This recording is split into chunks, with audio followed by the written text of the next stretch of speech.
था, पहली बार ज्वाइन कर रहे हैं, लेकिन वो पढ़ाई करते हैं संविधान के बारे में, तो उनके मन में बहुत से सवाल है। कल का जो सेशन था हम कार्यकर्ताओं ने अटेंड किया था, लेकिन आज कार्यकर्ता भी है और साथ ही साथ लड़कियां भी है, यहाँ की जो यूथ लड़कियां है, तो उनके मन में बहुत से सवाल है, जैसे संविधान का इतिहास है, संविधान निर्मित का इतिहास कैसे है, संविधान कैसे आया, ये सारे लेके उनके मन में सवाल है। तो ये प्रोग्राम कब तक चलेगा, कितनी देर तक? ये 1 घंटे तक आप ले सकते हैं। अच्छा, क्योंकि लंच का भी ब्रेक होने वाला है।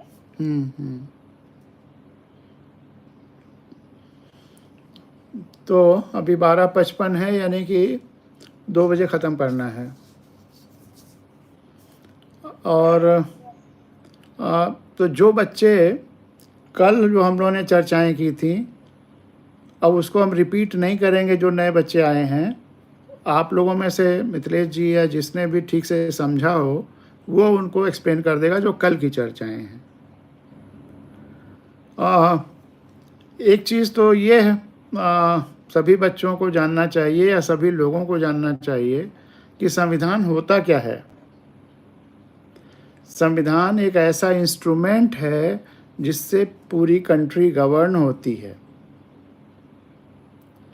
और संविधान ही वह दस्तावेज है जो उस देश के रहने वाले सभी लोगों को सत्ता सौंपती है, सत्ता देती है, सबको मालिक बनाती है। कल हमने प्रियम्बल पढ़ा था। ये जो बच्चे नए आए हैं, उनमें से कोई एक प्रियम्बल बताएगा, प्रियम्बल पढ़ा है कि नहीं, उसने याद है? संविधान का प्रस्तावना, भूमिका या प्रियम्बल। संविधान का जो प्रास्ताविक है, हाँ, लॉन्चिंग प्रोग्राम था, तो उसमें हमने पठन किया है संविधान का प्रस्तावना। ठीक है, तब ठीक है। तो इसमें संविधान में 2 शब्द नए जो बच्चे आए हैं उनके लिए है, लोकतंत्र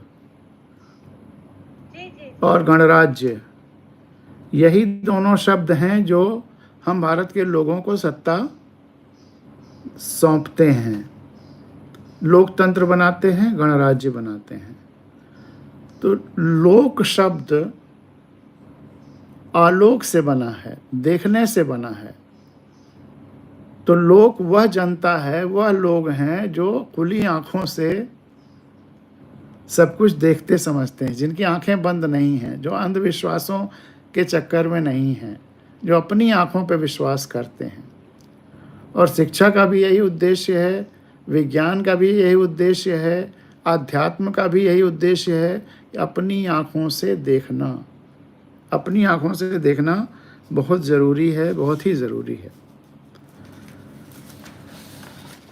और ये एक कहानी मैं सुनाता हूँ, वो तुम लोगों ने सुनी होगी। कल मैंने संविधान की काफ़ी चर्चा करने के बाद कहा कि वो कहानी लोकतंत्र की जननी है, माँ है पूरी दुनिया में। जब तानाशाहियाँ थीं, राजशाहियाँ थीं, तब भी वो कहानी पूरी दुनिया में लोकतंत्र का बीज अपने में बचाए हुए थी। और वो कहानी शुरुआत चाहे जहाँ से हुई हो, वो पूरे दुनिया में फैल गई है।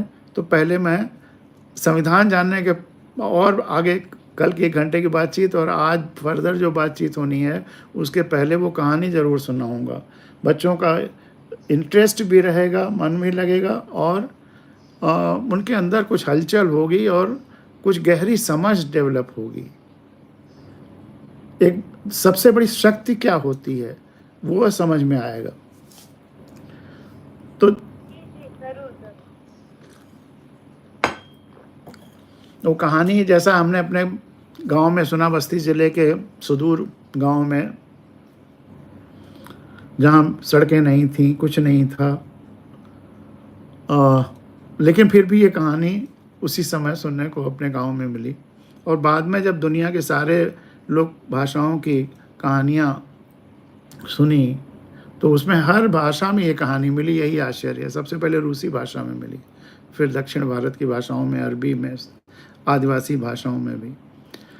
तो 2 चिड़िया थीं, तोता मैना जैसा मैंने सुना, और अलग अलग भाषाओं में अलग अलग। बहुत भूखे थे, बहुत ढूंढने पर उन्हें एक दाल का दाना मिलता है। उसको वो सोचते हैं कि क्यों न न्यायपूर्वक बांट लिया जाए। दोनों ने बहुत मेहनत करके ढूंढा था उसको, तो उसको खूंटे से रगड़ते हैं 2 हिस्से में करने के लिए। वो दाल का दाना 2 हिस्से में टूट तो जाता है, लेकिन आधा हिस्सा खूंटे में कोई दरार या छेद रहा होगा, उसमें फंस गया। बाहर का हिस्सा जो है वो मैना लेके उड़ जाती है। अब जब तोते का हिस्सा वहाँ पे फंसा हुआ है तो नहीं निकाल पाता, तो बढ़ई के पास जाता है और बढ़ई से कहता है, जैसे मैंने अपने भाषा में अवधी में सुना कि बढ़ई बढ़ई खूंटा चीरो, खूंटे में दाल बा, का खाई का पी का ले परदेश जाई। बढ़ई उसको डांटता है, हट तोते, तुम्हारे छोटे से दाल के दाने के लिए हम खूंटा क्यों चीरें।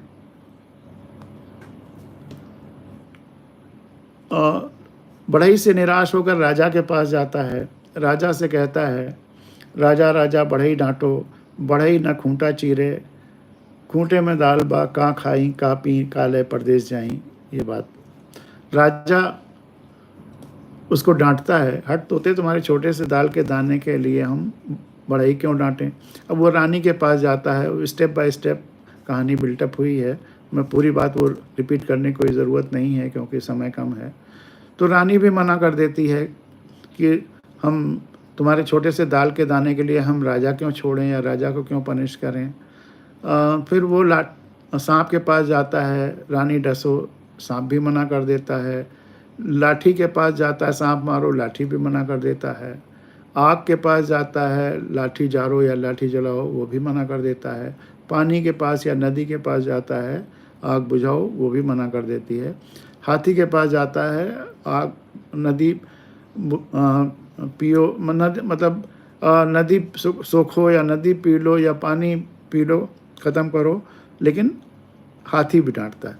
जब सबसे निराश हो जाता है, वो रोते हुए एक जा रहा है, तो एक चींटी उसके रोने का आवाज़ सुनती है और उससे आकर रोने का कारण पूछती है। और जब तोता पूरी बात बताता है तो वो कहती, चलो मेरे वश में जितना है उतना मैं करूँगी। चींटी के वश में क्या है, रेंगना, तो वो हल्के हल्के रेंगते हुए हाथी के सूंड में घुसने लगती है। और तब हाथी परेशान होकर कहता है कि सूंड में घुसो उसो मत कोई, जैसा हमने अपने भाषा में वहाँ सुना, हम तो नदी सोखब लोए। और जब वो नदी सोखने जाता है तो नदी आग बुझाने को, आग लाठी जलाने को, लाठी सांप मारने को, सांप रानी डसने को, रानी राजा छोड़ने को, और राजा बढ़ई डांटने को तैयार हो जाता है, और बढ़ई खूंटा चीरने को तैयार हो जाता है। इस तरह से पूरी प्रक्रिया जो अक्रियाशील थी वह क्रियाशील हो जाती है।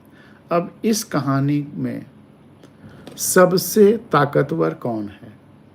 सबसे पहला सवाल, इस कहानी में सबसे ताकतवर कौन है?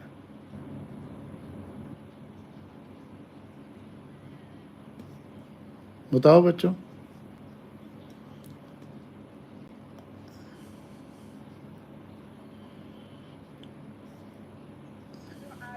हैं? ताकतवर है, सबसे ताकतवर कौन है? जो आदमी है वो इस कहानी में सबसे ताकतवर कौन है? शक्तिशाली कौन है? जो आदमी है वो है। कैसे?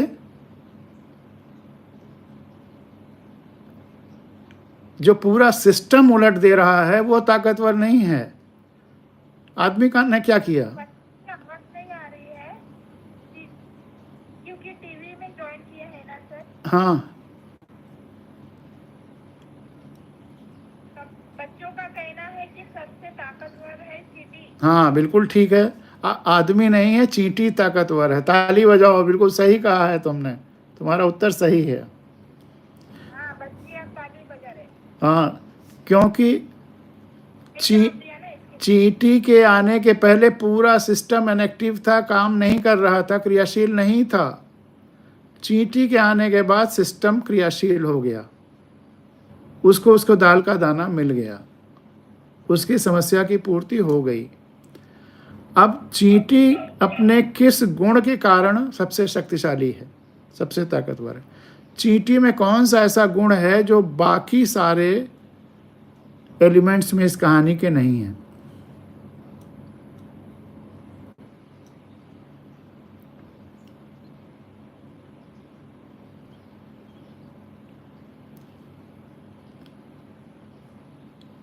कौन सा गुण है चींटी में?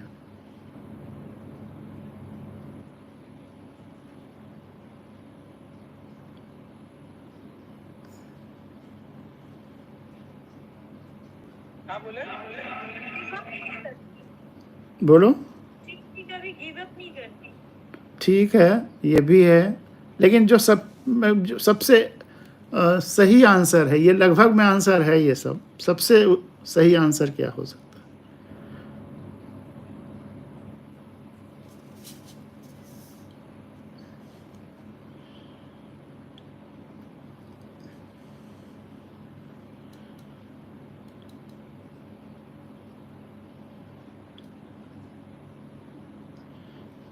जो मेन गुण है उसमें, जो जिसकी वजह से वो सबसे शक्तिशाली हो गई,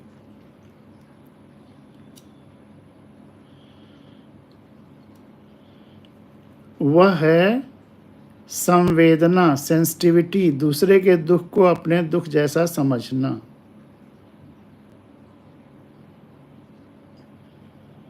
देखो, राजा रानी या जो जितने एलिमेंट्स हैं, किसी ने तोते के दुख को अपने दुख जैसा नहीं समझा और उसने कुछ नहीं किया। लेकिन चींटी, और सबके पास तोता गिड़गिड़ाते हुए गया भी था, चींटी खुद ही उससे जा कर के उसने रोने का कारण पूछा, क्योंकि उसमें उसका रोना सुन के इतनी संवेदना हुई, इसके दुख को अपने जैसा समझा और जाके उससे कारण पूछा, और कारण जानने पे जितना उसके वश में था उतना किया। तो संवेदना सबसे बड़ी ताकत होती है जो आपको एक्टिवेट करती है किसी काम के लिए, और वह अगर दूसरों के प्रति भी विस्तृत है, सबके लिए है, तो वह चमत्कार करती है जिंदगी में अक्सर। अब इस कहानी में सबसे छोटा एलिमेंट है चींटी, और सब बड़े बड़े हैं, हाथी है, आग है, पानी है, राजा खुद है। इतने बड़े बड़े एलिमेंट्स में सबसे छोटा एलिमेंट चींटी है, लेकिन वह सबसे शक्तिशाली है अपने संवेदना के गुण के कारण, छोटा होने के बावजूद। तो लोकतंत्र के लिए जब राजशाही वगैरह रही थी, उस समय भी ये कहानी लोकतंत्र की जननी इसलिए है कि ये लोक की ताकत को दिखाती है, आम आदमी की ताकत को दिखाती है। आम आदमी में भी अगर संवेदना हो और पूरी शक्ति से लग जाए, तो वह, जब संविधान नहीं था कोई, तब भी आम आदमी की शक्ति को दिखाती है कि वह कितना कुछ कर सकती है। सिस्टम जो अक्रियाशील था, क्रियाशील बना सकती है, सबको उसका हक उसकी आवश्यकता दिला सकती है। अब जब हमारे पास संविधान भी है, तब इस कहानी के रेलेवेंस और कई गुना बढ़ जाता है कि अब तो हाथी के सूंड में नहीं घुसना है। अब संविधान लागू होने के बाद, लोकतंत्र आ जाने के बाद, जब जनता को ही सारी शक्ति दे दी गई है, उसे केवल अपने सही प्रत्याशी चुनने हैं, प्रतिनिधि के रूप में, जो जाकर के उसकी आवाज को वहां रखें। तो उसके लिए अब हाथी के सूंड में नहीं जाना है, केवल वोट देने जाना है, वोट देने जरूर जाना है। बैलेट बॉक्स में बस मतदान केंद्र जाना है, बैलेट बॉक्स में अपना मत दे आना है सही आदमी को, जो संवेदनशील हो, जो उसी जैसा, चींटी जैसा हो, जो दूसरे के सुख दुख को समझता हो। सारी चींटियों को वोट देना है और चींटी जैसों को वोट देना है, उसी चींटी जैसे जो लोक कथा वाली चींटी है, जो दूसरे के दुख को अपना दुख समझती है। और एक और बड़ी महत्वपूर्ण बात, वह चींटी जातिवाद पर विश्वास नहीं करती, धर्मवाद पर विश्वास नहीं करती, वह इवन स्पेसीज में भी विश्वास नहीं करती। केवल चींटियों के लिए वो कार्य नहीं कर रही है, वह अपने से इतर प्राणी तोते के लिए कर रही है। यह जरूरी है लोकतंत्र के लिए कि जिसकी भी आवश्यकता हो उसके लिए कार्य करना है, जो सबके लिए सोचे, सारे प्राणियों के लिए सोचे, उससे भी बियॉन्ड प्रकृति के बारे में सोचे, धरती माँ के बारे में सोचे, सबके बारे में सोचे। ऐसे लोगों को चुनना है। यह चुनाव बहुत जरूरी है। चींटी यही दिखाती है कि हमको ये कहानी कि हम व्यवस्था को परिवर्तित कर सकती है, सारी चींटियां ही, लेकिन उनको हाथी के सूंड में उस चींटी ने घुस करके दिखाया और यहाँ सही व्यक्ति को बैलेट बॉक्स में वोट दे के करना है। ये बात सबके दिमाग में घर कर गई। ये सारी शक्तियां हैं, ज्ञान की शक्ति है, भौतिक संसाधनों की शक्ति है, मसल पावर है, लेकिन संवेदना की शक्ति सब पे भारी होती है। संवेदना की शक्ति ड्राइविंग सीट पे होती है। आप काम शुरू ही तभी करते हैं जब संवेदना आपको मोटिवेट करती है, नहीं तो सारी शक्तियां पड़ी रह जाती हैं, आप कुछ नहीं करने के लिए उठते ही नहीं हैं। आपको मोटिवेट करती है, उठने के लिए बाध्य करती है, काम करने के लिए बाध्य करती है संवेदना की शक्ति। तो ये कहानी थी जो लोकतंत्र की पूरे दुनिया में जननी है। और इसी सिलसिले में कि सही लोगों का चयन लोकतंत्र में कितना जरूरी है, इस पर हम राजेंद्र बाबू कौन थे? जो नए बच्चे आज आए हैं वो बताएं।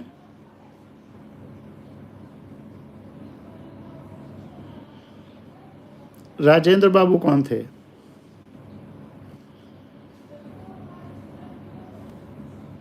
बाबू कौन थे? हैं?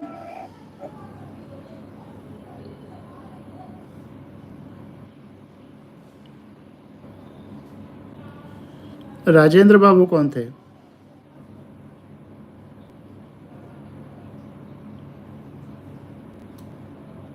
बच्चिया बोले राष्ट्रपति थे।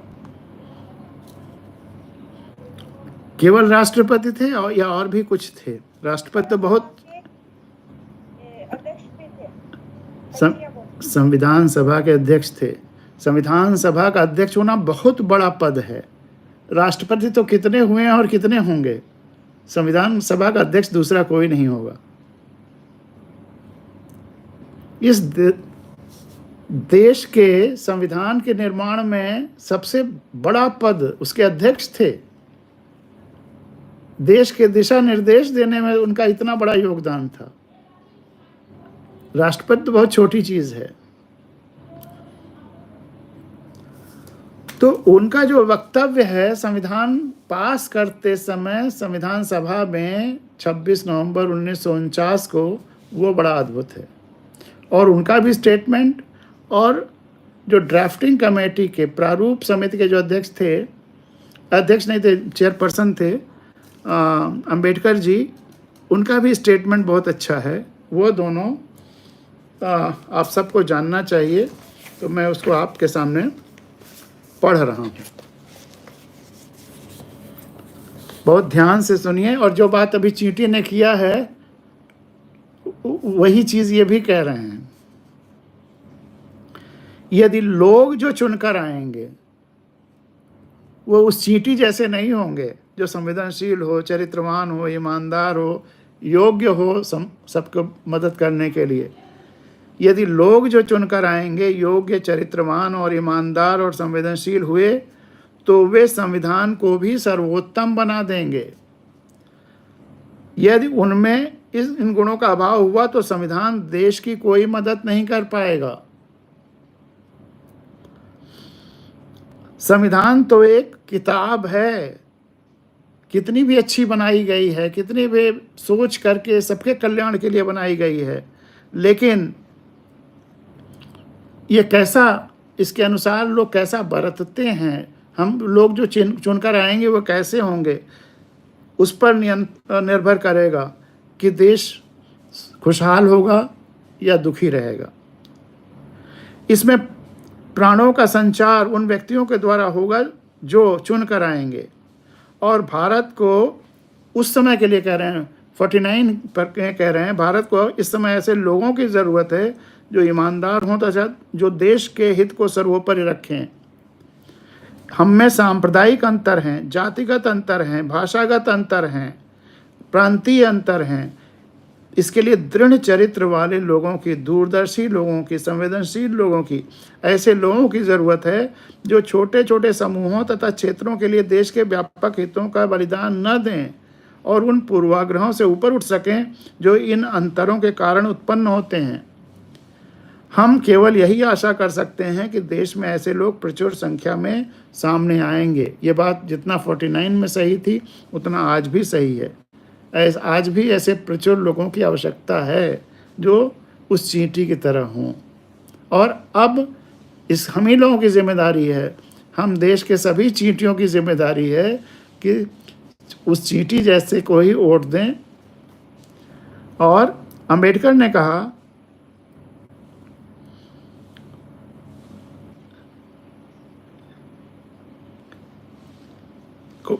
कौन कह सकता है कि भारत के लोगों तथा उनके राजनीतिक दलों का व्यवहार कैसा होगा। जातियों तथा संप्रदायों के रूप में हमारे पुराने शत्रुओं के अलावा विभिन्न तथा परस्पर विरोधी विचारधारा रखने वाले राजनीतिक दल बन जाएंगे। क्या भारतवासी और ये दल देश को अपने पंथ से ऊपर रखेंगे या पंथ को देश से ऊपर, मैं नहीं जानता। लेकिन यह बात निश्चित है कि यदि राजनीतिक दल और देश के लोगों ने पंथ को देश से ऊपर रखा तो हमारी स्वतंत्रता एक बार फिर खतरे में पड़ जाएगी और संभवतः हमेशा के लिए ख़त्म हो जाए। हम सभी को इस संभाव्य घटना का दृढ़ निश्चय के साथ प्रतिकार करना होगा।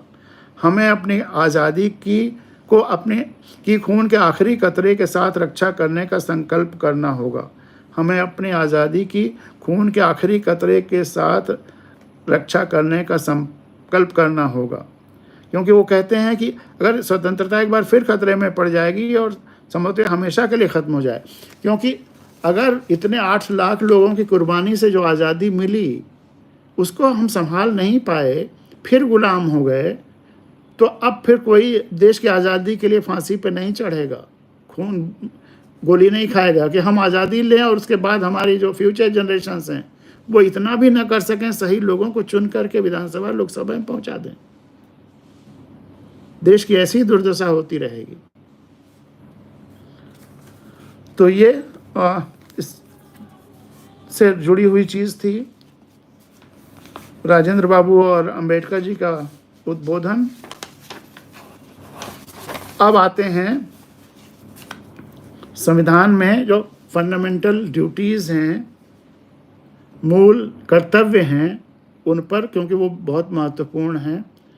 और संविधान में मूल कर्तव्य, फंडामेंटल जो ड्यूटीज़ हैं, वो कितने सेक्शंस में हैं या कितने प्रकार के हैं, मतलब कितने चैप्टर्स हैं मूल कर्तव्यों के।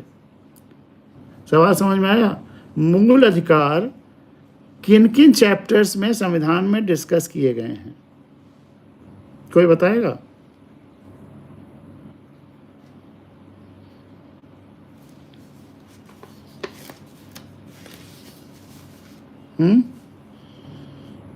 किन किन चैप्टर्स में मूल अधिकार डिस्कस किए गए हैं, सॉरी मूल कर्तव्य डिस्कस किए गए हैं? आप आगे बढ़े हैं? मुझे मालूमात नहीं। हैं? सुनाई नहीं पड़ा आपने क्या कहा? थोड़ा आगे बढ़े, बच्चियां नहीं है ना तो मुझे पता नहीं है। बच्चे तो इतना ही कहिए कि आप नहीं पता है, इतना काफ़ी, आगे तो मैं पढ़ ही जाऊंगा। इसको कहने की ज़रूरत नहीं है।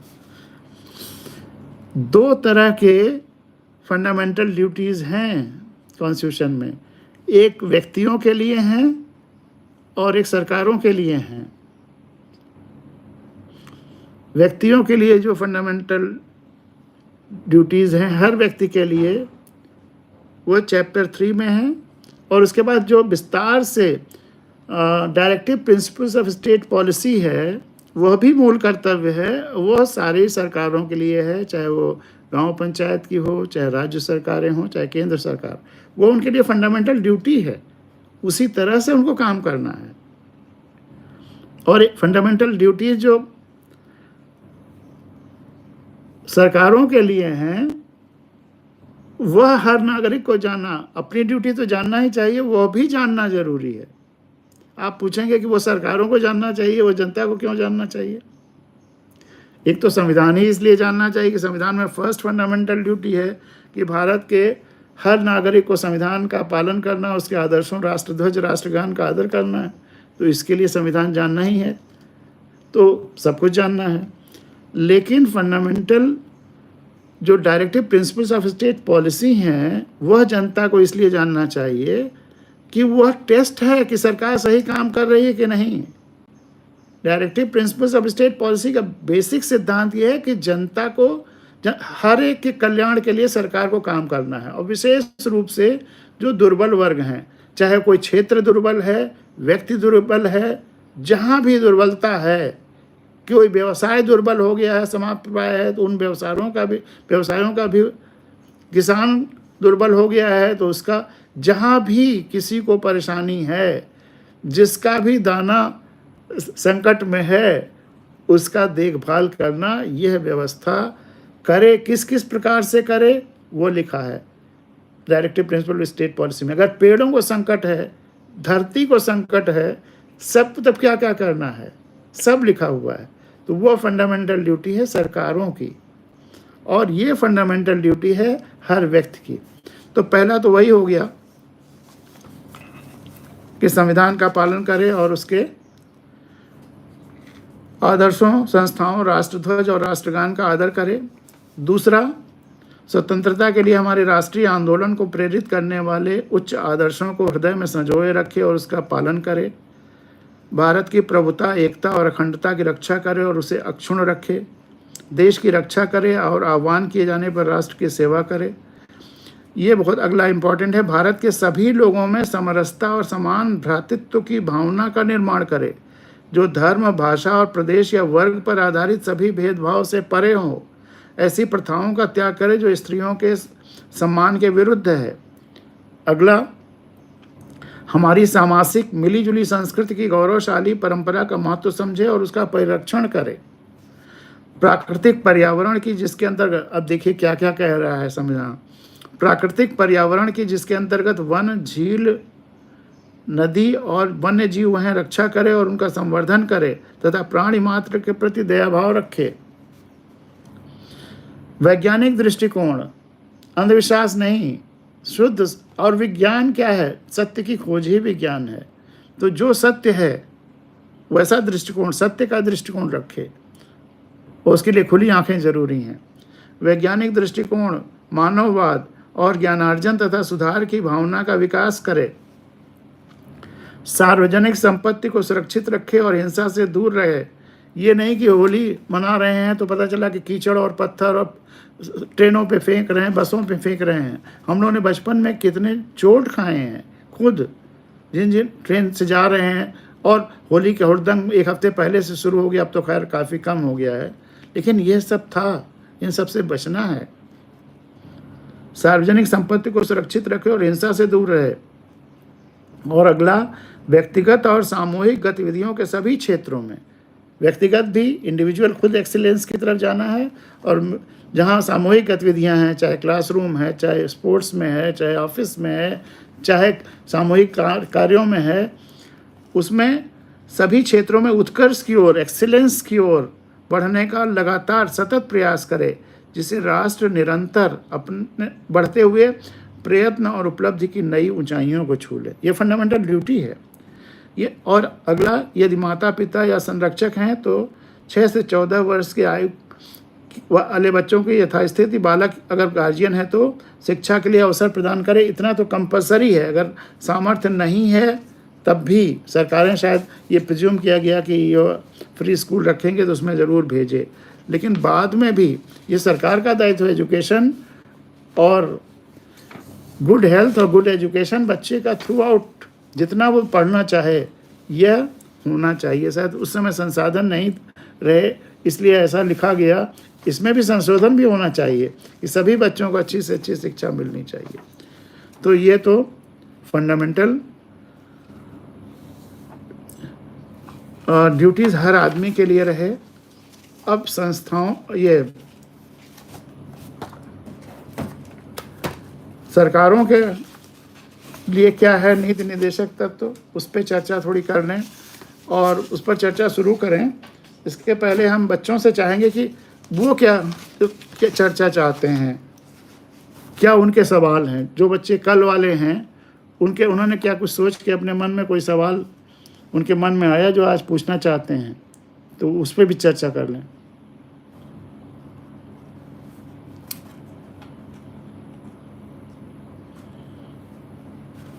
बोलो।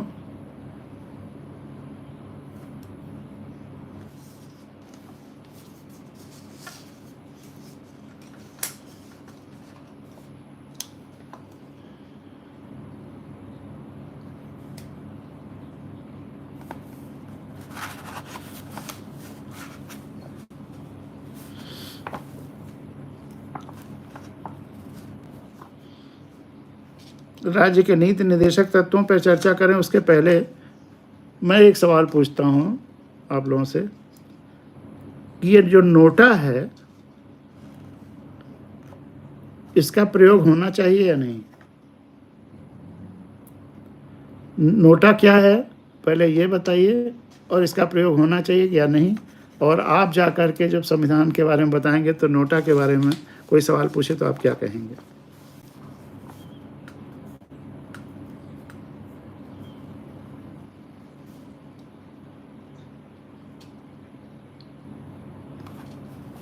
बोलो।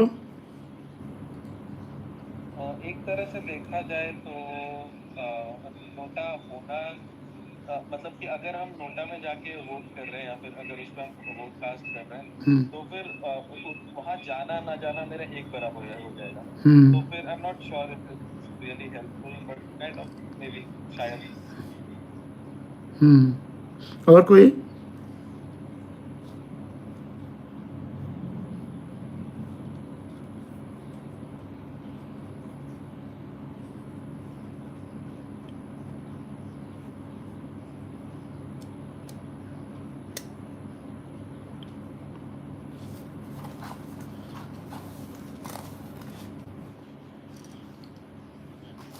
चलो सोचते रहो।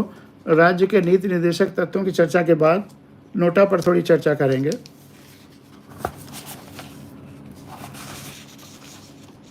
लिखा हुआ है संविधान में आर्टिकल 37, संविधान की जो धाराएं हैं उनको आर्टिकल कहते हैं।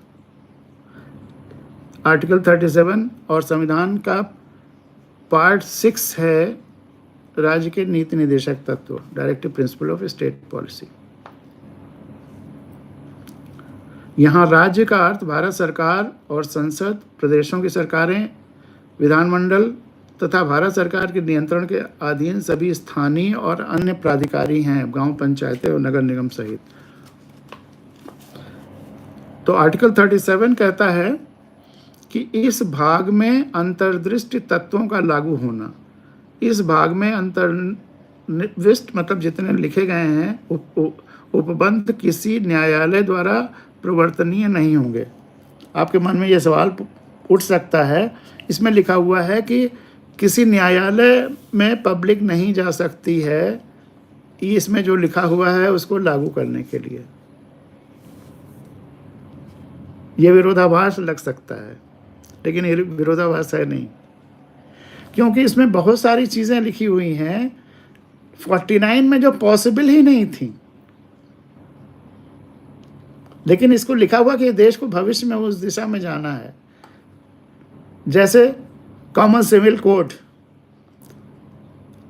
अगर सरकार कॉमन सिविल कोड नहीं लागू कर रही है उस समय, क्योंकि प्रायोरिटीज दूसरे थे, देश को बनाना और बचाना था, कोई चीज़ खाद्य सामग्री नहीं उपलब्ध थी, तमाम हर चीज़ सुई तक उपलब्ध नहीं थी, तो वहाँ देश का कंस्ट्रक्शन और रिकंस्ट्रक्शन का सवाल था। अगर हम कॉमन सिविल कोड में उलझते तो फिर क्या होता। तो इसलिए इसको लिखा हुआ है कि कॉमन सिविल कोड लागू करेंगी सरकारें, लेकिन टाइम फ्रेम नहीं बताया गया, जब उचित समय आएगा तो करेंगी। ऐसे ही गांव पंचायतों का गठन, गांव पंचायतों को सरकारों का स्तर 73rd अमेंडमेंट के बाद 92-93 में आया। 47 में वो तैयार नहीं था देश उसके लिए, बल्कि जब फर्स्ट ड्राफ्ट बन करके तैयार हुआ संविधान का, गांधी जी उस समय जिंदा थे क्योंकि जनवरी 48 में डेथ हुई, उसके पहले फर्स्ट ड्राफ्ट लेकर के राजेंद्र बाबू, जवाहरलाल नेहरू, पटेल, अंबेडकर सब गए, तो गांधी जी ने उसको देख के फेंक दिया कि ये क्या, ये कैसा संविधान तुम लोग बना रहे हो, मेरा गांव स्वराज्य का जो सपना है उसके लिए कुछ इसमें है ही नहीं। तब इन लोगों ने समझाया कि आज गांव की स्थिति जो है, जाति पाति है, ये है, वो है, बड़ी जातियों का वर्चस्व है, और अगर हम गांव पंचायतें बना देंगे तो वही दबंग उसमें भी आ जाएंगे, छोटा सा एरिया होता है तो और दबंगाई बढ़ जाएगी। अभी शिक्षा बढ़ने दीजिए, सामाजिक और आर्थिक समानता आने दीजिए, तो उचित समय पर फिर इसको डाला जाएगा। तो वो 92-93 में दिया गया। कोई उस समय अगर कोर्ट में चला जाए कि इसमें लिखा हुआ है कि गांव पंचायतें बनेंगी, तो कोर्ट क्या करती। तो इसीलिए बहुत सोच समझ करके ये प्रोविजंस बनाए गए। तो इसलिए न्यायालयों का इस पे हस्तक्षेप रोका गया, निषेध किया गया, लेकिन फिर बाद में जो कह देते हैं उससे उसको कंपनसेट भी कर देते हैं। फिर भी इनमें अधिक कथित जो लिखा गया है directive principle of state policy में, देश के शासन में मूलभूत हैं, कह रहे हैं फंडामेंटल हैं देश के शासन में। जैसे वो फंडामेंटल ड्यूटीज़ हैं, वो गवर्नमेंट के लिए फंडामेंटल ड्यूटीज़ हैं, और विधि बनाने में इन तथ्यों को लागू करना राज्य का कर्तव्य होगा। और नियम कानून बनाने में जितने स्टेट्स हैं, सेंटर है, गांव पंचायतें हैं, यह उनका कर्तव्य है, ड्यूटी है, फंडामेंटल ड्यूटी है। अब डायरेक्टिव प्रिंसिपल्स का बेसिक कॉन्सेप्ट क्या है?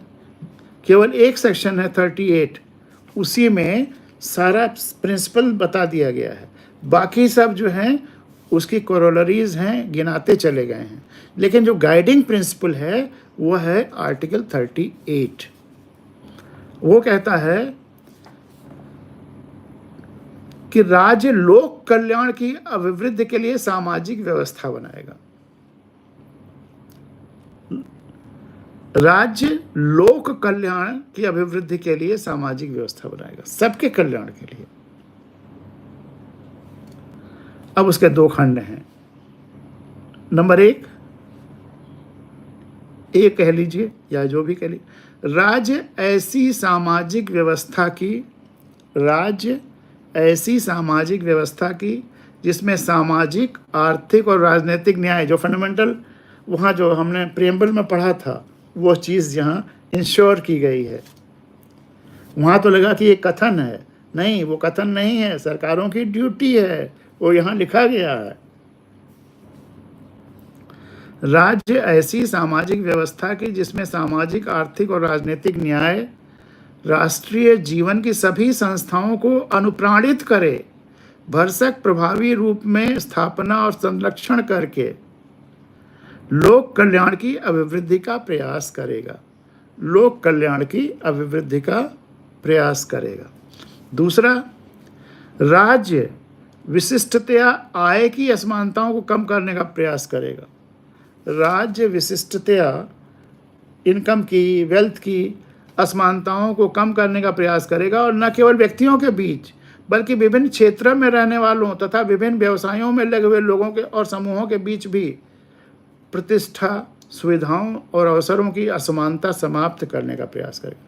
कितना बढ़िया, कितना सोच के लिखा गया कि ऐसा ना हो कि कोई क्षेत्र गरीब रह जाए और कोई बहुत अमीर हो जाए, और कुछ ग्रुप बहुत गरीब हो जाएं, कोई बहुत अमीर हो जाएं। असमानताएं कम कराना, चाहे उसके लिए टैक्स लगाना हो, जितने भी टैक्सेस लगते हैं सब इसी आर्टिकल 38(2) के आधार पर लगता है, और इनकम टैक्स तो ख़ास तौर से उसी पे है। मैं जिस डिपार्टमेंट में principal chief commissioner income tax होकर रिटायर हुआ, तो हमारा डिपार्टमेंट तो सीधे सीधे इसी को इम्प्लीमेंट कर रहा था। और क्षेत्रों की असमानताएं भी दूर करनी है। ये सब ड्यूटीज़ हैं सरकार के हर अंग की। अब आर्टिकल 39 में यह सब गिनाए गए हैं। पहला है, पुरुष और स्त्री सभी नागरिकों को समान रूप से जीविका के पर्याप्त साधन प्राप्त करने का अधिकार प्राप्त हो। समुदाय के भौतिक संसाधनों का स्वामित्व और नियंत्रण इस प्रकार हो जैसे सामूहिक हित का सर्वोत्तम रूप से साधन हो।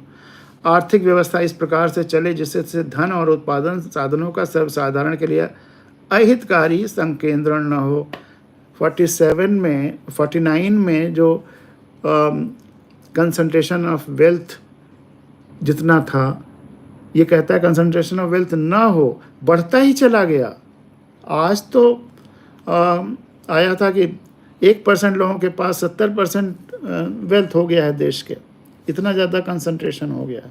तो यहाँ सरकारें, हर सरकार फेल हुई है शुरू से आज तक, क्योंकि जब हमने, जाहिर सी बात है, करोड़ों खर्च करके चुनाव जीतने वालों को, खर्च करके चुनाव लड़ने वालों को जिता दिया, तो जीतने के बाद वो सब व्यवसायी हो गए या लुटेरे हो गए, और कंसंट्रेशन ऑफ वेल्थ खुल किया और अपने दोस्तों को, पूंजीपतियों को कराया। गरीब और गरीब होता चला गया।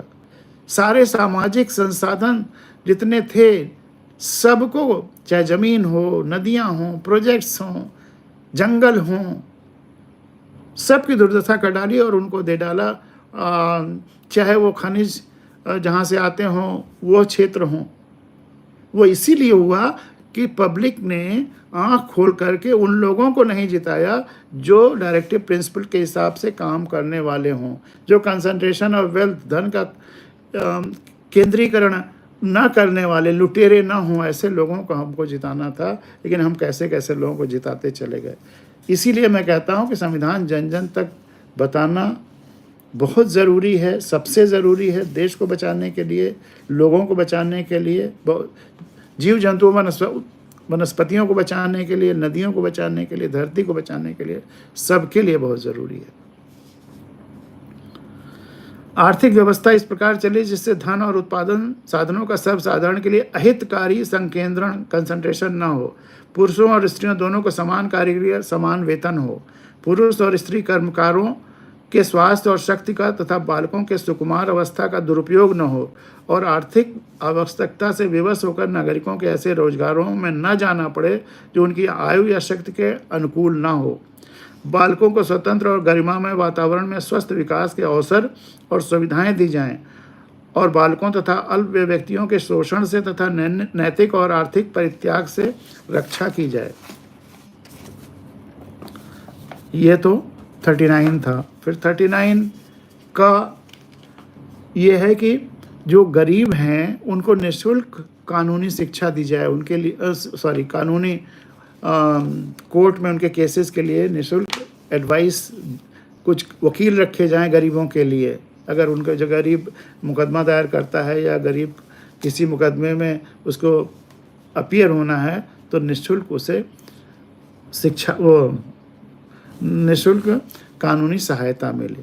इम्प्लीमेंट बहुत कम हो रहा है, लेकिन व्यवस्था है।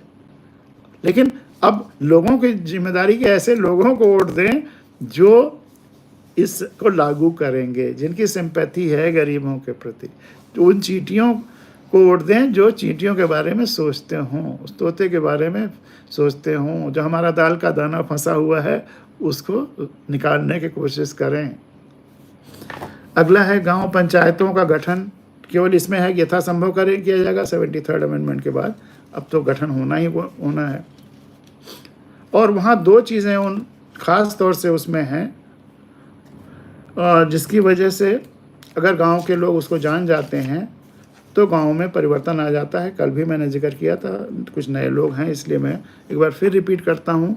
लेकिन ये जो हमारी किताब है जागो गणराज्य जागो, इसमें वो दोनों प्रोविजंस भी दिए हैं। इसमें एक एक अक्षर जो शुरू से आखिर तक है, कोई भी निरर्थक नहीं है। आप जानेंगे तो आपको संविधान की जानकारी भी होगी और शक्ति भी मिलेगी, शक्तिपात होगा।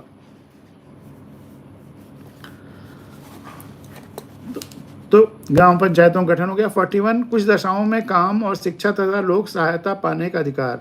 राज्य अपनी आर्थिक सामर्थ्य और विकास की सीमाओं के भीतर काम पाने के, शिक्षा पाने के और बेकारी, बुढ़ापा, बीमारी और निःशक्तता तथा अन्य कई अभाव की दशाओं में लोक सहायता पाने के अधिकार को प्राप्त कराने का प्रभावी उपबंध करेगा। ये लोग जो हैं, अब जैसे ये खाना भी अगर दिया जाता है, अनाज जो दिया जाता है वो, या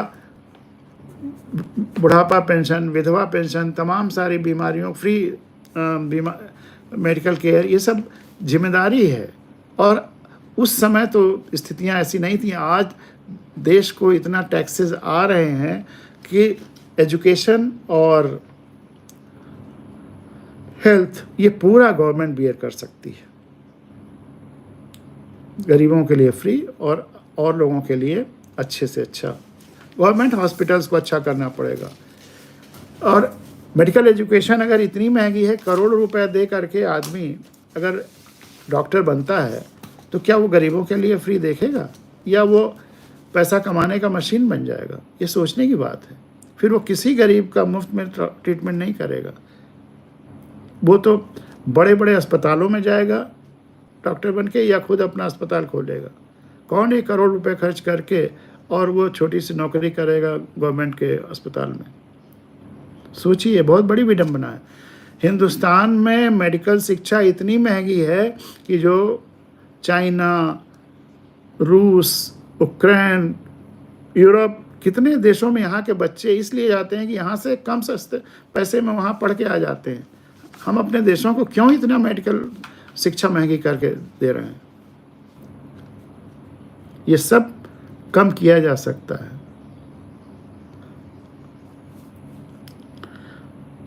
अगला, काम की न्यायसंगत और मनोचित दशाओं का तथा प्रसूति सहायता का उपबंध। राज्य काम की न्यायसंगत और मानवोचित दशाओं को सुनिश्चित करने में जैसा आदमी के लिए उचित हो ऐसी अवस्था रहे। तो काम अगर कहीं सरकार ले रही है तो उसकी जो दशाएं हैं वो ठीक हों, जितना मानव के लिए ज़रूरी हैं, सुनिश्चित करने के लिए। और प्रसूति सहायता के लिए उपबंध करेगा।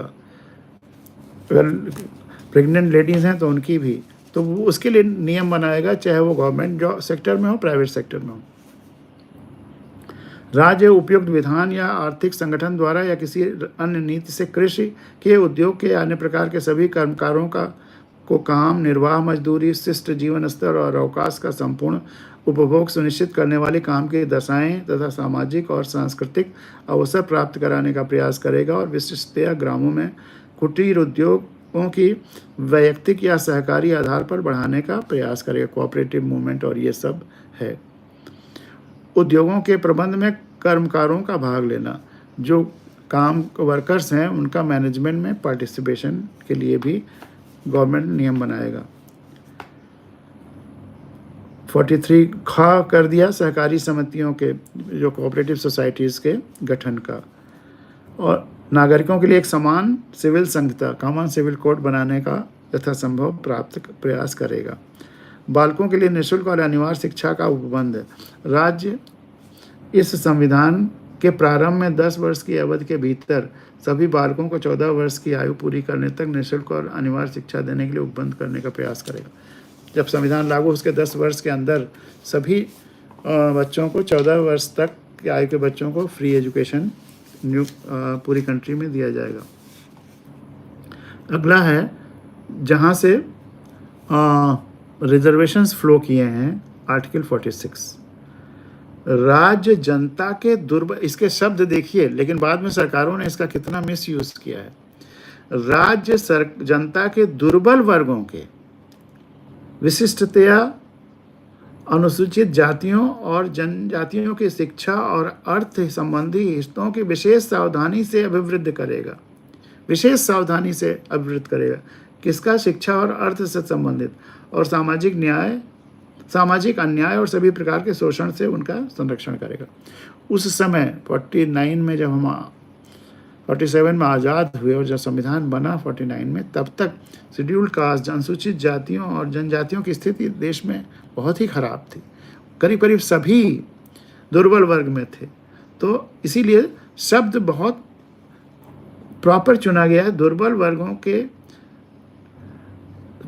शिक्षा और स्वास्थ्य वर्ग अर्थ संबंधी हितों की विशेष सावधानी से अवरुद्ध करेगा। सावधानी यह है कि किसी सबल को न मिल जाए, दुर्बल वर्ग को मिलना है। और वो दुर्बल वर्ग, सबसे दुर्बल वर्ग तो अनाथ था, जो अनाथालय में पल रहा था, जिसका कोई नहीं है। लेकिन सरकारों ने जब इसको इम्प्लीमेंट कर दिया तो वर्ग को कास्ट मान लिया, और जिसकी वजह से अनाथों को कहीं कोई देखभाल ही नहीं की गई। वो बेचारे जिनका कोई देखने वाला नहीं है, क्योंकि वो वोट बैंक नहीं थे। और इसमें विशेष सावधानी है किसी सबल को ना मिल जाए। आज क्या हालत है कि अब तो रिजर्वेशन जो दिया, इसमें एक तो रिजर्वेशन का नहीं है, केवल शिक्षा और अर्थ संबंधी हितों की रिजर्वेशन जॉब में या और कहीं तो है ही नहीं। इसमें केवल शिक्षा और अर्थ संबंधित है। लेकिन वोट बैंक पॉलिटिक्स में क्या क्या नहीं कर दिया गया। अब तो कुछ फैमिलीज हो गई हैं कि उन्हीं के बच्चे फिर अब उन सर्विसेज में आ रहे हैं जहां नौकरियों का सवाल है। नौकरियां इसके तहत दी भी नहीं गई, इसमें था ही नहीं रिजर्वेशन।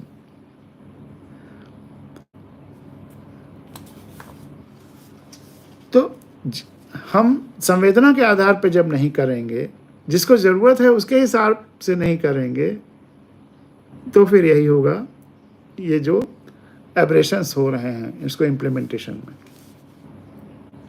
पोषाहार स्तर और जीवन को स्तर को ऊंचा करके लोक स्वास्थ्य का सुधार करने का राज्य का कर्तव्य। अगला है कृषि और पशुपालन का संगठन। राज्य कृषि और पशुपालन को आधुनिक और वैज्ञानिक प्रणालियों से संगठित करने का प्रयास करेगा और विशिष्टतया गायों और बछड़ों तथा अन्य दुधारू और वाहक पशुओं की नस्लों के परिरक्षण और सुधार के लिए और उनके वध का प्रतिशोध करने के लिए कदम उठाया जाएगा। दुधारू और वाहक पशुओं की नस्लों के परिरक्षण और सुधार और उनके वध का प्रतिषेध करने के लिए कदम उठाया जाएगा। अगला है पर्यावरण का संरक्षण और संवर्धन और वन तथा अन्य वन्य जीवों की रक्षा। जो चीज़ आदमियों के लिए फंडामेंटल ड्यूटी में है, तो व्यवस्थाओं के लिए भी वही फंडामेंटल ड्यूटी में है। ये राज्य देश के पर्यावरण के संरक्षण तथा संवर्धन का तथा वन तथा अन्य जीवों की रक्षा करने का प्रयास करेगा। अगला है राष्ट्रीय महत्व के स्मारकों, स्थानों और वस्तुओं का संरक्षण, जिसके तहत जो पुराने स्मारक हैं, जो उस तमाम सारी जो संस्थाएं बनाई गई उनके देखने के लिए। और एक सबसे महत्वपूर्ण है आर्टिकल 51। ये सरकारों के ड्यूटीज़ के साथ ही इसको रखा, उसी चैप्टर में रखा हुआ है कि अंतर्राष्ट्रीय शांति और सुरक्षा की अभिवृद्धि। इसमें यह है कि देश या राज्य केवल अपने ही देश में शांति और सुरक्षा और खुशहाली के लिए काम नहीं करेगा, पूरे दुनिया के लोगों के शांति, सुरक्षा और खुशहाली के लिए काम करेगा। तो यह था फंडामेंटल ड्यूटीज़ जो सरकारों के लिए है। एक चीज़ और स्पष्ट कर दें, अक्सर लोग नहीं समझते हैं। जो कॉन्स्टिट्यूशन में रिजर्वेशन की जहाँ बात आती है, तो कहते हैं कि 10 वर्ष का था और 10-10 वर्ष का आगे सरकारें बढ़ाती चली जा रही हैं। दो तरह के रिजर्वेशन आज दिए जा रहे हैं। एक तो जो चुनाव होता है तो उसमें रिजर्वेशन दिए गए। उस समय कुछ ब्रिटिशर्स यहीं रहना पसंद कर रहे थे, तो एंग्लो इंडियंस के लिए भी कुछ सीटें रिजर्व की गईं। शेड्यूल्ड कास्ट और शेड्यूल्ड ट्राइब्स की आवाज़ विधानसभा लोकसभा में पहुँचे तो उनके लिए सीटें रिजर्व की गईं। तो ये जो विधानसभा और लोकसभा के चुनावों में रिजर्वेशंस किए गए SC ST और इवन एंग्लो इंडियन इन सब के लिए, या वो गवर्नर नॉमिनेट कर देगा, या मतलब स्टेट के असेंबलीज़ में और केंद्र में राज्यसभा में प्रेसिडेंट नॉमिनेट करेंगे एंग्लो इंडियंस मेंबर्स को, ये 10 साल के लिए रखा गया। और ये था कि SC ST का रिजर्वेशन असेंबली और केंद्र के इलेक्शन में बढ़ाया जा सकता है 10-10 साल के लिए, और तो वो बढ़ाया जाता रहा, अभी भी बढ़ाया जा रहा है। लेकिन नौकरियों में आरक्षण वो उससे कवर्ड नहीं है, या और कहीं आरक्षण वो 10% वाली जो बढ़ाने का है वो लिमिट केवल उसी के लिए था चुनाव में, और अब एंग्लो इंडियंस वाला भी ख़त्म हो गया, क्योंकि अब है ही नहीं, सब ज़्यादा से ज़्यादा सब चले ही गया। तो ये रिजर्वेशंस में क्लैरिफाई करना है। आपसे लोग पूछ सकते हैं कि रिजर्वेशन की क्या प्रोविज़न है। तो जहाँ तक नौकरियों में या अन्य जगहों पे आरक्षण है, वह उस प्रोविज़न से गवर्न नहीं है कि 10 साल बढ़ाना या नहीं बढ़ाना। 10 साल का बढ़ाना या नहीं बढ़ाना केवल SCs और STs के असेंबलीज़ और पार्लियामेंट में रिप्रेजेंटेशन से रिलेटेड है। अब मैंने कहा था कि इस पे चर्चा के बाद हम लोग आएंगे नोटा पर। तब तक आप लोगों ने कुछ और सोचा, कुछ और फीडबैक देंगे नोटा के बारे में?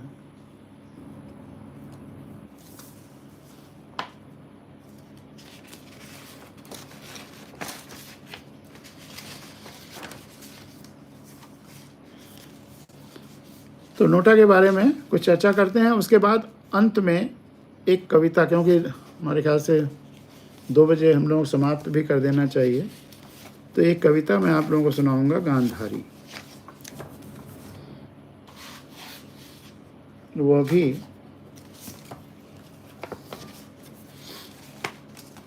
उस कहानी की तरह से ज़रूरी है लोकतंत्र के लिए, और अंधविश्वासों से ऊपर तभी आप उठेंगे जब आप अपनी आंखें खुली रखेंगे। तो आंखें खुली रखना जिम्मेदारी है हमारी, संविधान कहता है। और आंखें कैसी खुली रह सकती हैं, उसके लिए वो कविता। और जब आप लोगों को समझाने जाएंगे गांव-गांव, तो इस तरह की चीज़ें जो उनके अपने जो उनका लोक साहित्य है उससे जुड़ा हुआ है, जब उस भाषा में उस शैली में बात करेंगे तो वो बहुत प्रभावी होगा।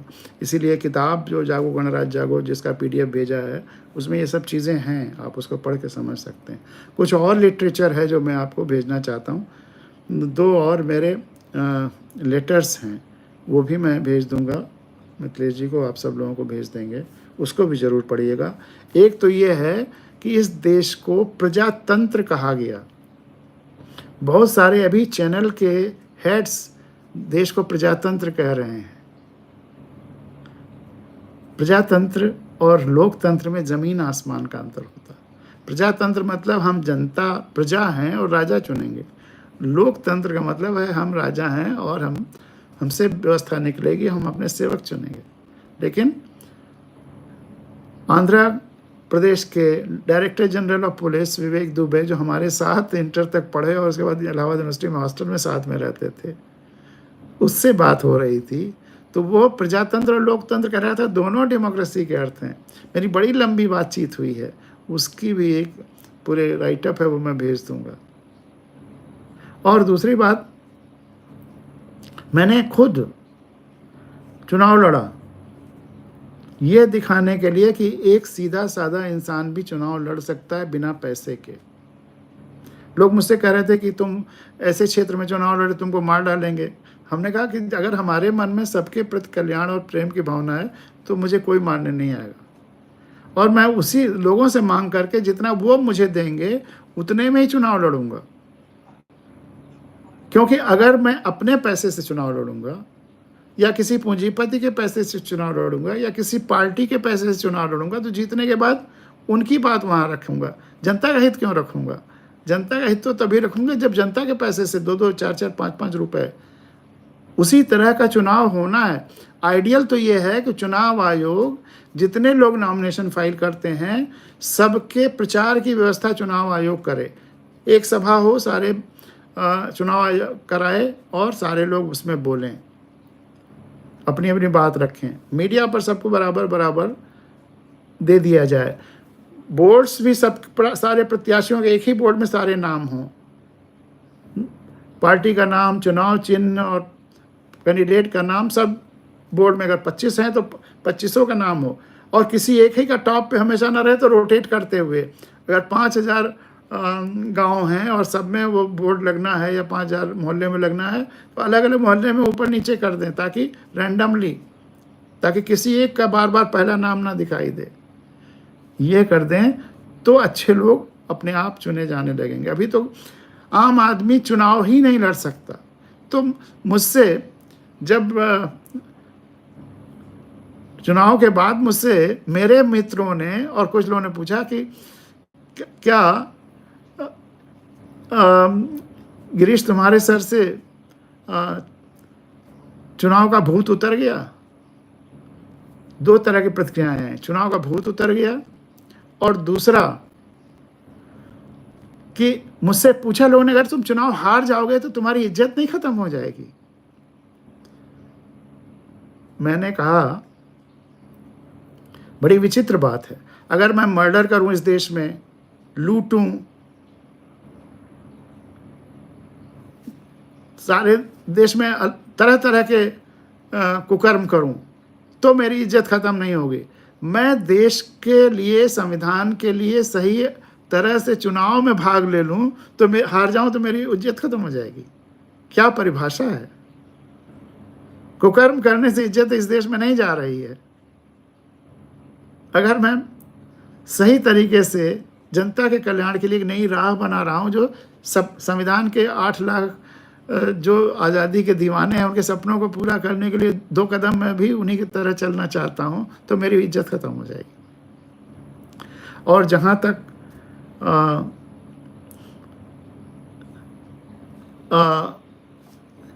जो जीत सुनिश्चित हो जाए तभी मैं लड़ूं, हारने से इतना डर या हारने की बिल्कुल तैयार नहीं हो सकता हूं, उस पर मैं जब चेन्नई में पोस्टेड था तो उस समय कलाम साहब रिटायर हो गए थे और अक्सर आया करते थे। मेरे एक मित्र के मित्र थे, तो मैं भी साथ में जा कर के चर्चा किया करता था। तो कलाम साहब से 2 चीज़ों पे मेरी अपनी राय थी। तो एक दिन अंतरंग चर्चा हो रही थी, तो मैंने कहा कि कलाम साहब, आपके 2 बातों से मुझे सहमति नहीं है। उन्होंने कहा क्या? हमने कहा पहला, जब पार्लियामेंट ने पास कर दिया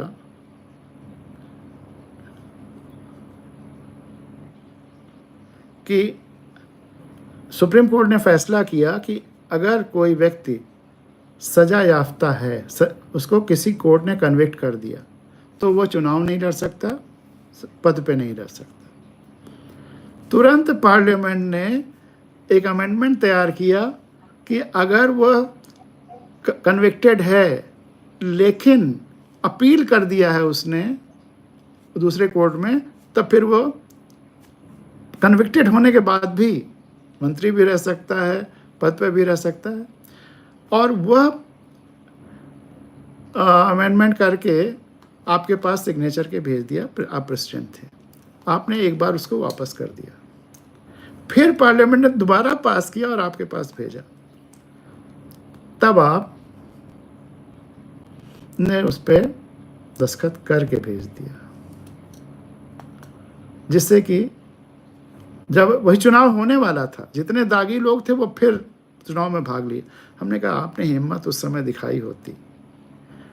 आप संविधान में ये नहीं लिखा है कि दोबारा अगर फिर पास करके भेजा जाए तो प्रेसिडेंट उसको वापस नहीं कर सकता, ये लिखा है, यानी कि दस्तखत करना होगा, लेकिन कितने दिन में करना होगा ये नहीं लिखा हुआ है। तो आप होल्ड कर लेते, पार्लियामेंट के चुनाव हो जाने देते, फिर जब चुनाव होता है तो वो कंटेस्ट ही नहीं कर पाते, ऐसे लोग सब बिल्कुल फिल्टर हो जाते। तो उन्होंने कहा हाँ बात तो सही है। बाद में दोबारा फिर सुप्रीम कोर्ट ने उसको क्वेश्चन किया और फिर उसके बाद पार्लियामेंट में उसको पास किया, मतलब उसको अमेंडमेंट, मतलब उस सुप्रीम कोर्ट के जजमेंट को नलीफाई करने के लिए फिर संशोधन किया।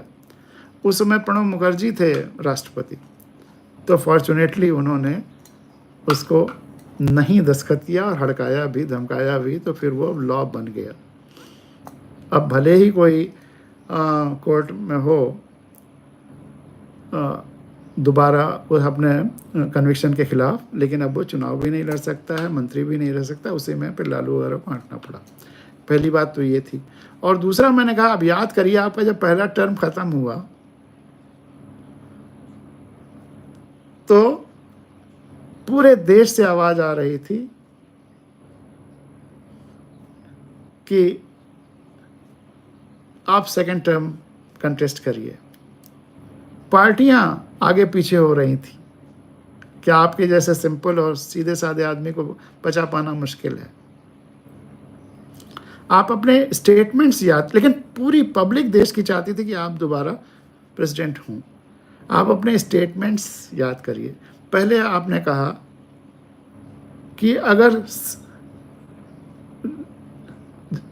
ज़्यादातर पार्टियां मुझे सपोर्ट करेंगी तो मैं कंटेस्ट करने को तैयार हूँ। फिर आया कि मुझे अगर अपने जीत पर विश्वास हो जाएगा तब मैं कंटेस्ट करूँगा, क्योंकि खुल करके बहुत सारे बड़ी पार्टियां नहीं आ रही थी, छोटी पार्टियां तमाम आ रही थी। उन्होंने कहा जब मुझे अपने जीत पर विश्वास हो जाएगा तब मैं कंटेस्ट करूँगा। हमने कहा कि यहाँ मैं आपसे असहमत हूँ। देश चाहता है कि आप प्रेसिडेंट हों, देश की इच्छा की खातिर आपको कंटेस्ट करना चाहिए था। जीत उतनी बड़ी चीज नहीं है, नहीं जीतते लेकिन आप कंटेस्ट करते तो मैं उसको अच्छा मानता। मैंने कहा कि आपको देश के लिए हजारों बार हारने को तैयार रहना चाहिए, और मैं भी देश के लिए हजारों बार हारने को तैयार हूँ। इसमें कोई मेरी इमेज नहीं जाती है। तो एक तो ये बात हुई। हमारे ख्याल से नोटा वाला मैं भेज दूंगा, आप लोग पढ़ लीजिएगा। और वो गांधारी वाली कविता सुना के आज की बातचीत खत्म करूं। 5-7 मिनट उस कविता में लगेगा, 2 बज ही रहा है। तो कुछ और लिटरेचर हम भेज देंगे। आप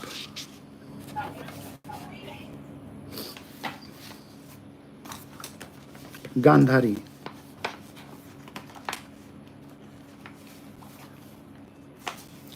गांधारी, तुमने अपनी आंखों पर स्वयं पट्टियां बांध ली पतिव्रत धर्म निभाने के लिए। असली पतिव्रत धर्म तो होता कि तुम अपने पति से कहती, अब मेरी आंखें तुम्हारी भी आंखें बनेगी। गांधारी, तुमने अपनी आंखों पर स्वयं पट्टियां बांध ली पतिव्रत धर्म निभाने के लिए। असली पतिव्रत धर्म तो होता कि तुम अपने पति से कहती, अब मेरी आंखें तुम्हारी भी आंखें बनेंगी। वे लगातार तुम्हारी देखभाल में, रक्षा में, सेवा में रहेंगी दुगनी शक्ति से। लेकिन अच्छा धर्म, अच्छा रास्ता दिखाया सिखाया तुमने। तुम्हारी माँ ने तो पितृव्रत धर्म निभाने के लिए अंधे पिता के पुत्रों को भी आंखों पर पट्टियां बांध लेनी चाहिए। राज्य धर्म निभाने के लिए अंधे राजा की प्रजा को भी अपनी आंखों पर पट्टियां बांध लेनी चाहिए कि प्रजा राजा से अधिक कैसे देखे। अच्छा चलो मान भी लें कि अति भावुकता में तुमने बांध ही ली आंखों पर पट्टियां कि तुम अपने पति से अधिक कैसे देखती, पति के अहंकार को, श्रेष्ठता के एहसास को ठेस नहीं पहुंचाना चाहती थी। लेकिन फिर यह झूठा भ्रम और प्रचार कि पट्टी बांधे बांधे तुम्हारी आंखों में इतनी शक्ति आ गई है कि तुम जिसे भी देखोगी वह फौलाद का हो जाएगा, इसे क्या कहेंगे? इस भ्रम, मिथ्या भ्रम और प्रचार को क्या कहेंगे? कोई कुछ भी कहता, जमाना कुछ भी कहता, एक माँ होकर भी तुम्हें यह कैसे विश्वास हो गया कि तुम्हारी आंखों में उस माँ की वेहवल आंखों से अधिक शक्ति आ गई है, जो लगातार अपने बच्चे को स्नेहिल भोली आंखों से निरखती रहती है, देखती रहती है, दुलारती रहती है और अपने कर्तव्यों का पालन करती रहती है। तुम्हारा इस दुष्प्रचार में, झूठे प्रचार में विश्वास कि कर्तव्य पालन की तुलना दुष्प्रचार में विश्वास कि कर्तव्य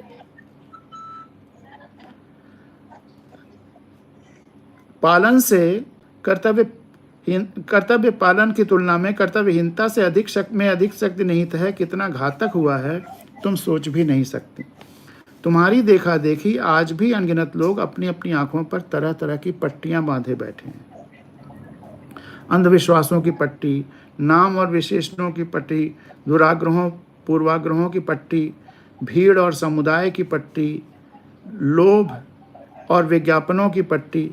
और संविधान इन सब पट्टियों को दूर करने की बात करता है। इस भ्रम में कि फर्ज और धर्म भी निभ रहा है और लगातार शक्ति भी अर्जित होती जा रही है, भला ऐसा संभव है? वह तो भला हो कृष्ण का कि उन्होंने तुम्हारे भ्रम की लाज रख ली, अन्यथा यदि वे दुर्योधन को लंगोट न पहनाते, आप याद करिए, आपने पढ़ा होगा कहानी, और तुम देखती दुर्योधन का संपूर्ण निर्वस्त्र शरीर और फिर भी उसका शरीर वैसे ही विखंडित हो जाता जो होना ही था, तो फिर तुम्हारी पट्टी कथा को कब का विराम लग गया होता। आखिरी स्टेंजा। रही बात पतिव्रत धर्म की, तो आंखों पर पट्टियां बांधकर तुमने आजीवन पतिव्रत धर्म निभाया, खूब पुण्य कमाया, लेकिन क्या मिला तुम्हें? इतने पुण्य का क्या प्रताप प्रभाव रहा? तुम, तुम्हारा परिवार, पति, पुत्र, परिजन, क्या कोई सुखी हुए? फिर ऐसे व्रत, ऐसे पुण्यार्जन का, पुण्य कमाने का फायदा? आंखों पर पट्टियां बांधने से पतिव्रत धर्म शायद निभ ही गया हो, लेकिन क्या इससे पुत्रों प्रपौत्रों के पालन पोषण में, पुत्र धर्म निभाने में बाधा नहीं आई? राज धर्म निभाने में बाधा नहीं आई? प्रकृति धर्म निभाने में बाधा नहीं आई? क्या पुत्र धर्म, राज धर्म, प्रकृति धर्म पतिव्रत धर्म का हिस्सा नहीं है? क्या धर्म को टुकड़ों टुकड़ों में बांटा जा सकता है? काश तुम विराट अविभाज्य धर्म का मर्म समझ पाती। और आखिरी लाइन, वैसे सारे धर्म निभाने का जिम्मा क्या तुम्हारा ही था? क्या धृतराष्ट्र का कोई धर्म नहीं था? धृतराष्ट्र को भी तो पत्नी धर्म निभाने के लिए, पुत्र धर्म, राज धर्म, प्रकृति धर्म निभाने के लिए आदेश देना चाहिए था तुम्हें कि तुम अपने आंखों की पट्टियां खोल दो, कि तुम अपने आंखों की पट्टियां खोल दो। और यही अपना संविधान कहता है कि वैज्ञानिक दृष्टिकोण होना चाहिए। हमें अपनी आंखें हमेशा खुली रखी हैं। किसी किताब में कुछ लिखा हो, कोई कुछ कहता हो, अगर हमारी आंखें कुछ और देखती हैं तो हमें अपनी आंखों पर और अपने पर विश्वास करना है। किसी भी किताब में कुछ लिखा हो, हमेशा अपनी आंखों से देखना है चीज़ों को, यही संविधान कहता है। और बुद्ध भी कहते हैं अपदीपो भव, अपने मार्गदीप खुद बनो। इसके लिए आंखें खुली होनी चाहिए। अपना संविधान तो कहता ही आंखें खुली होनी चाहिए, वैज्ञानिक दृष्टिकोण होना चाहिए। और वैदिक मंत्र है तमसो माँ ज्योतिर्गमय, असतो माँ सदगमय। असत्य से सत्य की ओर जाना है और अंधेरे से प्रकाश की ओर जाना है।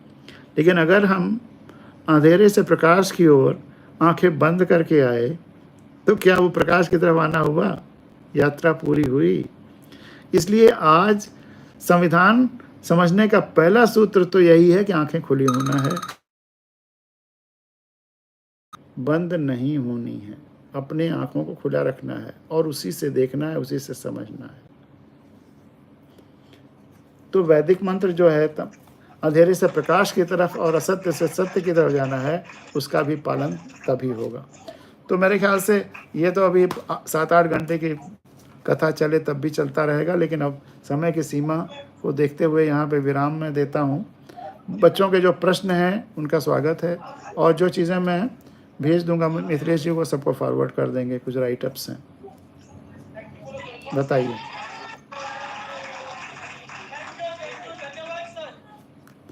ठीक है, थैंक यू।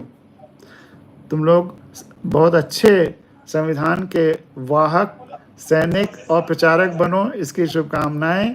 और उसी चींटी के तरह से पूरे संविधान के अनुसार जैसा उन्होंने चाहा है, सब गांव पंचायतों में, विधानसभाओं में और लोकसभा में सब में अच्छे लोग भर जाएं, बस देखो फिर चमत्कार क्या होता है। और ये चमत्कार हो चुका। मैं फिजिक्स का एमएससी हूँ। माइक्रो लेवल पे गांव-गांव में जहाँ 2 चीज़ें वही लोग जान लेते हैं, गांव बदलने लगता है, अच्छे लोग चुने जाने लगते हैं। कई जगह तो ये हो जाता है कि एक जादुई किताब आती है और गांव बदल के चली जाती है। वो जादुई किताब भारत का संविधान ही है। तो देश बदल जाएगा और तुम लोग जब बड़े होगे तो एक बहुत अच्छा देश मिलेगा तुमको। इसी शुभकामना के साथ मैं अपनी बात खत्म करता हूँ। सर शुभकामनाएं। आपके लिए एक इनविटेशन भी देना चाहते हैं हम आपसे। हाँ, इसी आशा ट्रस्ट में नवंबर में 23 नवंबर से 26 नवंबर 3 दिन का यहाँ पे संविधान महोत्सव मनाने वाले हैं। और हम चाहते हैं कि आप यहाँ पे खुद आए, वो कथा हम आपकी सुनना चाहेंगे। यहाँ पे अलग अलग राज्यों से हम लोग लोगों को बुलाने वाले हैं। अलग अलग एक्टिविटीज यहाँ पे होंगी, फिर वो कथा होंगी, मेला लगेगा, स्ट्रीट प्ले होंगे, शायरी जलसा होगा, गजल होगी, महफिल होगी, प्रदर्शन होंगे। ये काम अभी यहाँ पे वल्लभ भाई ने वो अपने खंडे पे लिया है। तो हम चाहते हैं कि आप भी यहाँ पे खुद आए, फिजिकली यहाँ पे प्रेजेंट रहके आप लोगों के बीच में आपका जो 4 घंटे का जो कथा का कार्यक्रम है वो हम लोग यहाँ पे स्टेज के ऊपर एक अच्छे माइक और साउंड सिस्टम के साथ लोगों के बीच में करेंगे। तो उम्मीद और आशा है कि आप भी आशा में खुद नवंबर में आएंगे। ये आशा रखते हैं हम आपसे। किस तारीख से किस तारीख तक है? 26 नवंबर 23 से 26 नवंबर। तो सर बुक कर लीजिएगा जरूर। आपको ज्यादा रहना इस बार आप ऑनलाइन किए, अच्छा लगा, पर आपकी उपस्थिति चाहिए सर। लेकिन हम हर बच्चे से प्रॉमिस चाहते हैं कि कम से कम 2 सवाल मुझसे जरूर पूछेंगे। अभी से सोच के रखो, कोई अपने मन का 2 सवाल।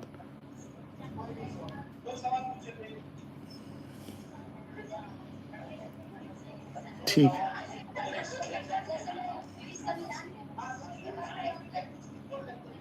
आज नहीं, उस सब नवंबर वाले में।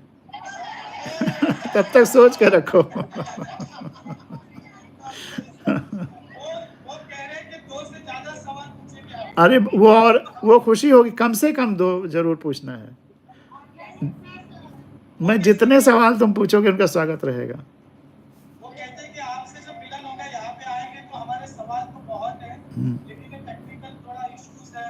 और अभी जस्ट हमने अभी 10 मिनट पहले यहाँ पे माइक और ये लगाया है कैमरा। पहले के सब एक तरफी था, लेकिन अभी हो रहा है। तो हम कोशिश करेंगे जब आप आएंगे तो वो कह रहे हैं कि 2 नहीं, हम 20 सवाल। ठीक है, बहुत अच्छा।